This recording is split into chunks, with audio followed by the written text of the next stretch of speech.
Jesús va caminando y va rumbo a Jerusalén.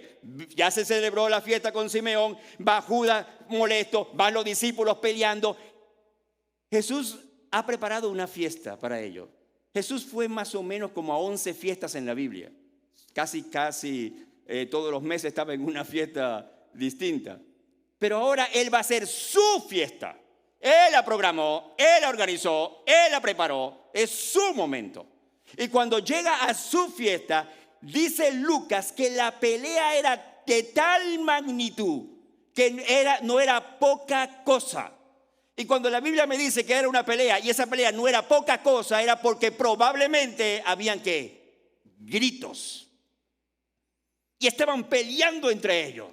Y dice que se sentaron a la mesa y estaban enfogonados peleando. Pero escúchame esto porque hay un detalle que yo quiero que tú veas.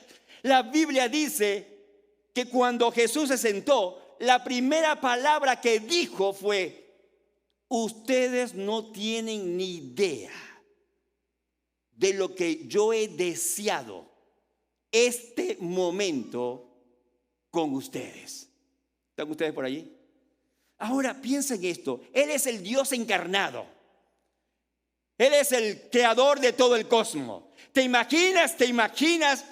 Yo puedo imaginarme a mi nieta soñando con su cumpleaños.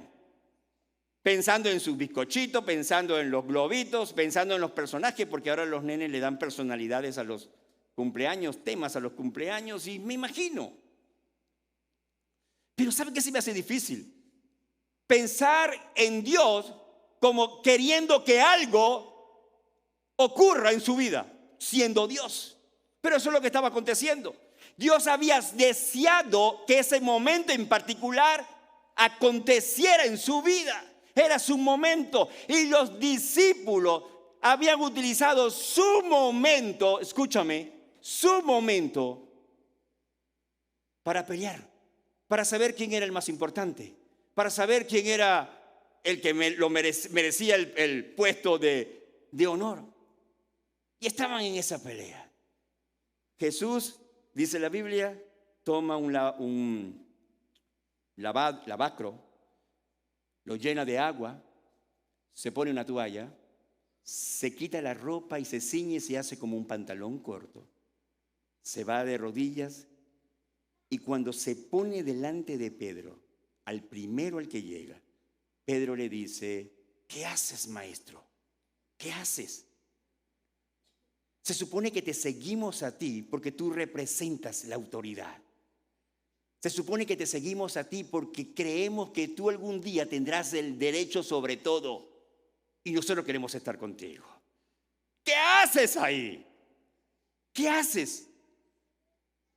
Y Jesús le dice: Pedro, si yo no te lavo los pies, no eres parte de mi reino.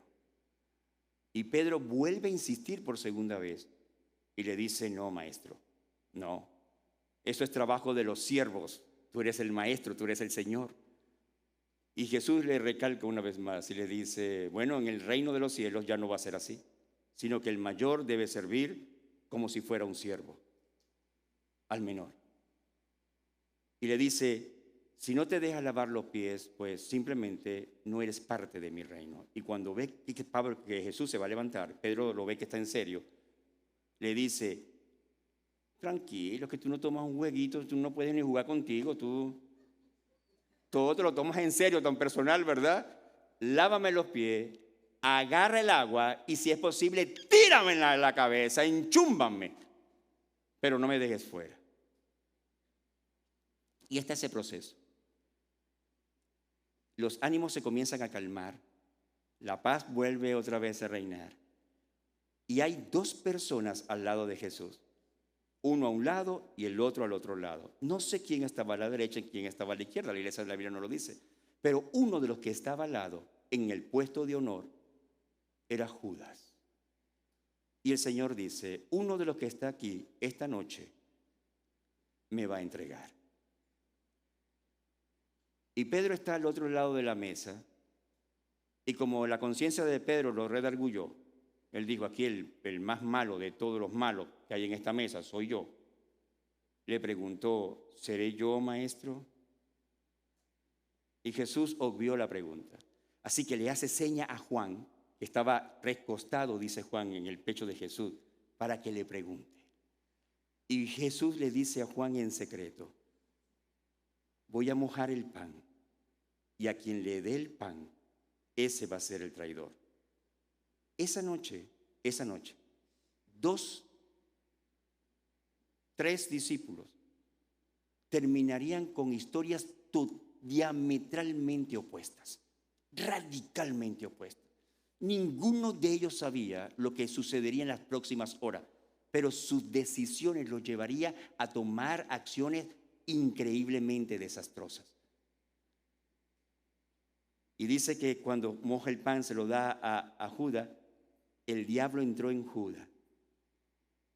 Y Jesús le dijo, lo que vas a hacer, hazlo y rápido. Y Judas se fue. Había vendido a Jesús, había vendido la localidad de Jesús, donde Jesús estaba, por 30 monedas. Y mientras se va, quedan los demás discípulos. Y Jesús dice, donde yo voy, ahora ustedes no me pueden acompañar. Y Pedro sale increíblemente y dice, como si fuera un caballero de la mesa del rey Arturo, saca su espada y dice, mi espada y yo estaremos contigo hasta el final. Y Jesús le dice, Pedro, guarda esa espada. No funciona así. Es más, esta noche, antes que el gallo cante, tú me habrás negado 3 veces. Y Pedro cabezón vuelve a insistir que eso no va a pasar.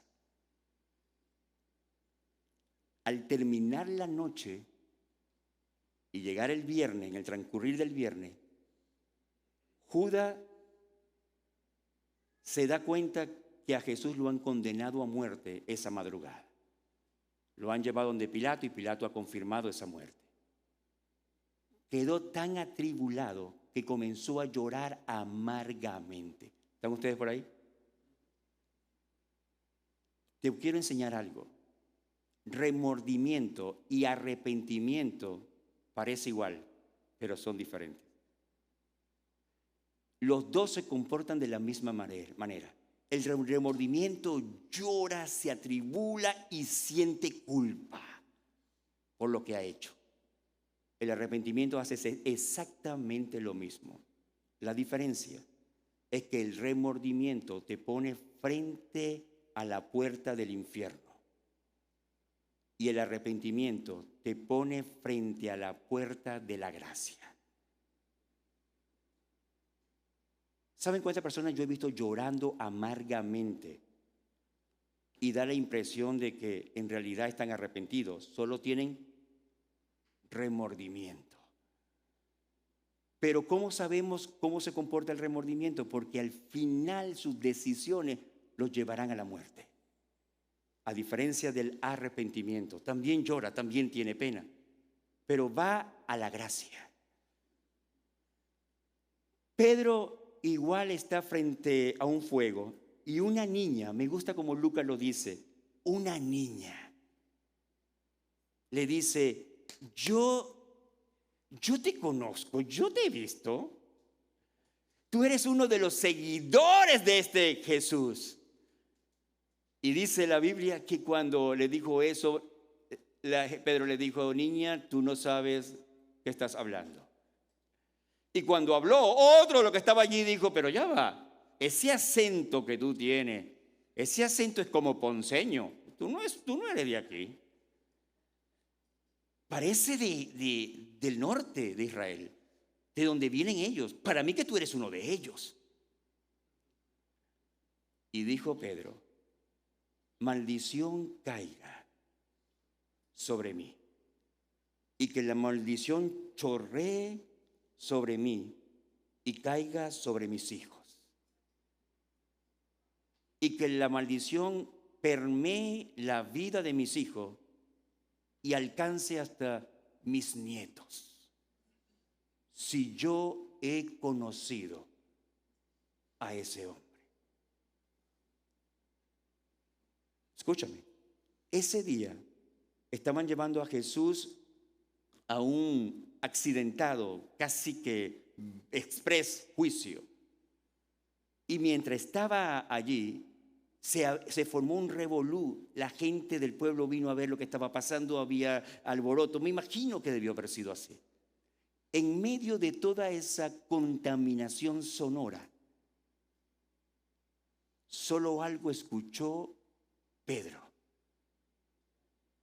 el gallo cantar. Ambos, escúchame, ambos estaban en la misma mesa y ambos hicieron exactamente lo mismo. Lloraron, dice la Biblia, amargamente. Amargamente.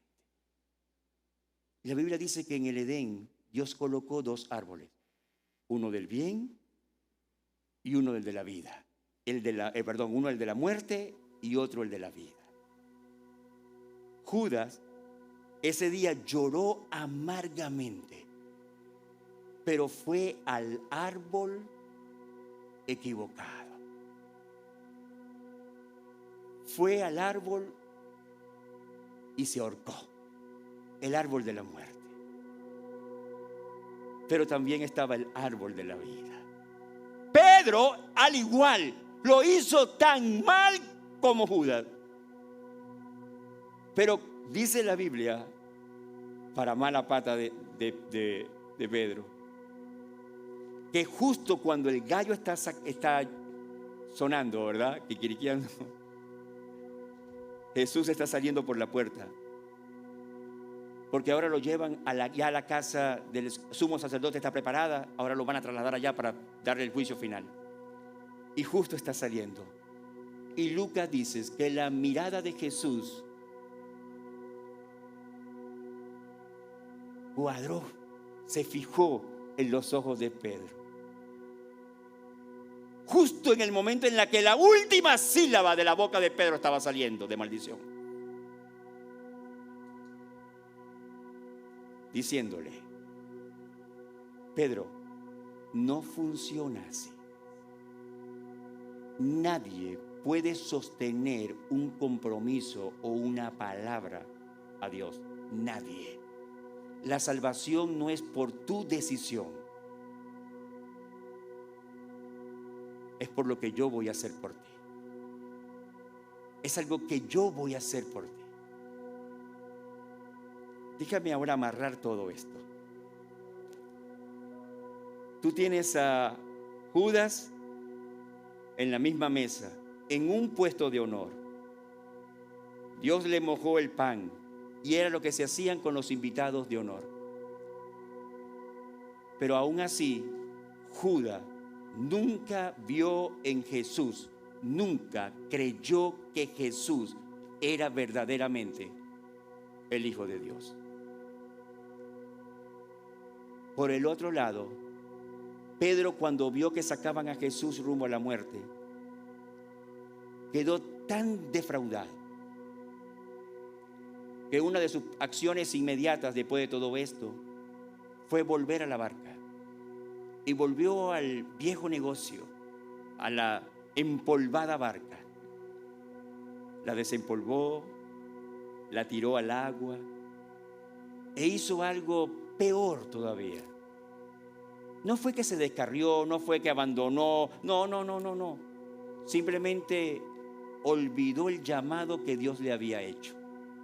Se montó en la barca y en medio del mar, recordando todo lo que había soñado con Jesús. Jesús es el tipo que, cómo salió diciendo esas cosas.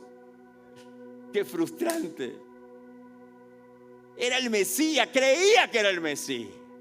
Y de repente está en la barca y escúchame. Y escucha la voz diciendo: Pedro, Pedro. Y Pedro en la barca mira. Y la pregunta de Jesús no es: ¿por qué me abandonaste? La pregunta de Jesús no es una recriminación: ¿qué haces aquí? La pregunta de Jesús, la pregunta de la gracia no es: ¿por qué lo hiciste? ¿Cómo pudiste abrir la boca y hablar mal de mí con todo lo que he hecho por ti? Eso no fue lo que escuchó. ¿Sabe cuál fue la pregunta que Jesús le hizo a Pedro? Pedro, ¿comiste? ¿Comiste? ¿Te imaginas al Dios creador del universo? El hombre que acaba de entregar su vida, acaba de resucitar y ahora está viniendo al lugar donde tú te has ido. Y el único interés que tiene es saber si estás bien. Pedro dice que enmudeció, se tiró al agua y llegó a los pies. Y era Jesús. ¿Y sabe qué dice la Biblia? Estaba friendo un pescado para que Pedro comiera, porque evidentemente Pedro tenía hambre. Y cuando lo tuvo allí, cuando Pedro se sintió en confianza, no hubo condenación, no hubo culpabilidad, no hubo recriminación. Lo único que hubo fue esta pregunta. 3 preguntas, porque 3 veces Pedro falló. Pedro, ¿me amas? Claro, Jesús. Claro, te quiero como un amigo. Come. Pedro, ¿me amas? Claro, Jesús. Sabes que te quiero. Y al final, por última vez, le dijo: Pedro, ¿me quieres de verdad? Aunque sea como un amigo. Y Pedro dice que llorando amargamente le dijo: Señor, tú lo sabes todo. Tú sabes que quiero cumplir, pero mis ideas, mi tiempo, la manera como fui criado, la manera como percibo el mundo, las cosas que me han sucedido en la vida, todas estas cosas de alguna manera son estorbo para confiar plenamente en ti.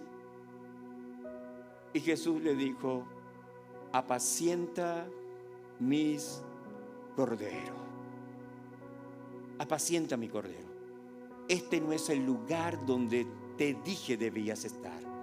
Te dije que te sacaría de ahí y te haría pescador de hombre. Ahora Pedro estaba con el resucitado.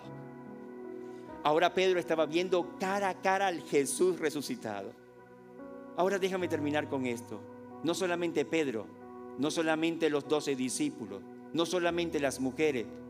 La Biblia dice que 500 personas dieron testimonio de que Jesucristo había resucitado.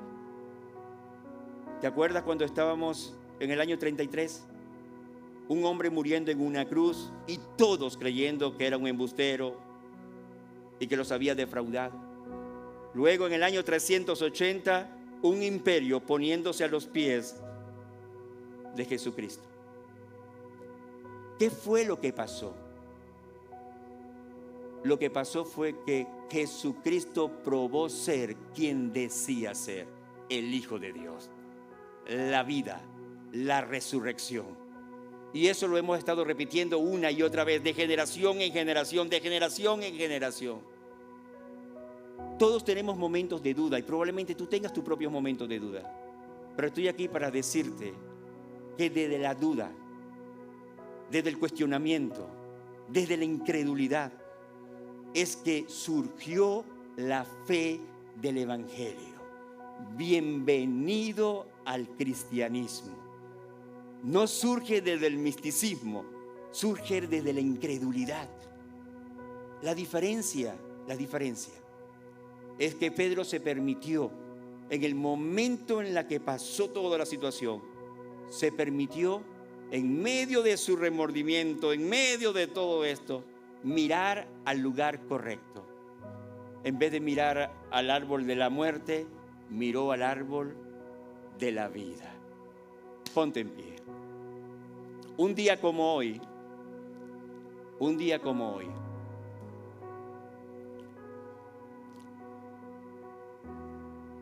a esta hora los discípulos estaban desconsolados, sintiendo que todo había fallado. A veces uno lee la Biblia y provoca ir algunos capítulos atrás y decirle a los discípulos: no se desesperen, ya yo leí Juan 16. ya yo leí Mateo 24, ya yo sé qué va a pasar, no te desesperes. Pero no, cada quien debe vivir en su propio capítulo. ¿Está usted por allí? ¿Saben que algunas personas provoca decirle eso? Provoca decirle, no tires la toalla, no te desesperes, no te angusties. Hello, sé cuál es el final, sabemos cuál es el destino. Jesús nos los ha prometido. Él es la vida, en Él hay esperanza.